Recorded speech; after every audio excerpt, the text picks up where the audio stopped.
My battle with depression began when I was very young. I would take my nails and scratch my face when I got upset. When I was 8 years old, I took a pencil and dug it in my arm. I used to take baton lessons, and I pretended that the baton broke the window, but really, I was the one that broke it. My parents did notice something and took me to various doctors, even Johns Hopkins in Baltimore when we lived there. But in those days, they really didn't have children's psychiatrists like they do nowadays.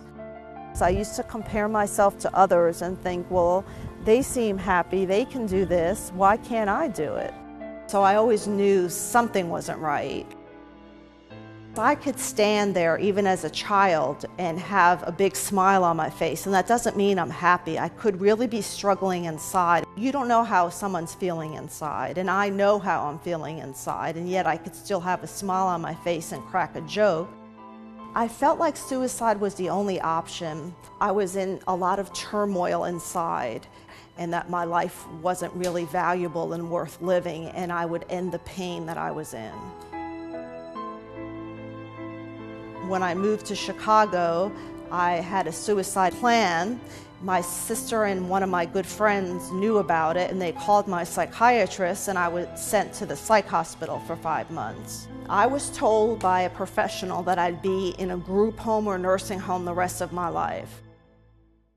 I came to Vallejo when I was very sick. I was very depressed. I was tried on a lot of medications. I was overly medicated at some points. Vallejo reassured me that I was not alone. I saw some people change and get better, and that inspired me. I thought if they could do it, I could do it. I had a wonderful case manager. She helped me set goals for myself, acclimate to the community. She supported me 100%, and when I couldn't get up in the morning or take a shower, they'd come and say, take a shower, we'll go out for pop. So I had to have that extra support, because if not, I would just not shower and lay in bed forever. On the path to recovery, I think the art programs were very beneficial for me. I was able to make collages, make jewelry, watercolor, really express myself through the arts. 4 years ago, I was hospitalized 3 times within 4 months. And I have not been hospitalized since, and that's 4 years, and that's the best I've ever done. I've been in and out of hospitals, psych hospitals, at least 100 times. So for me to stay out for 4 years is very good. I wish that I had Vallejo a lot sooner in my life, but I didn't. Vallejo has done so much for me that I'm more than happy to give back.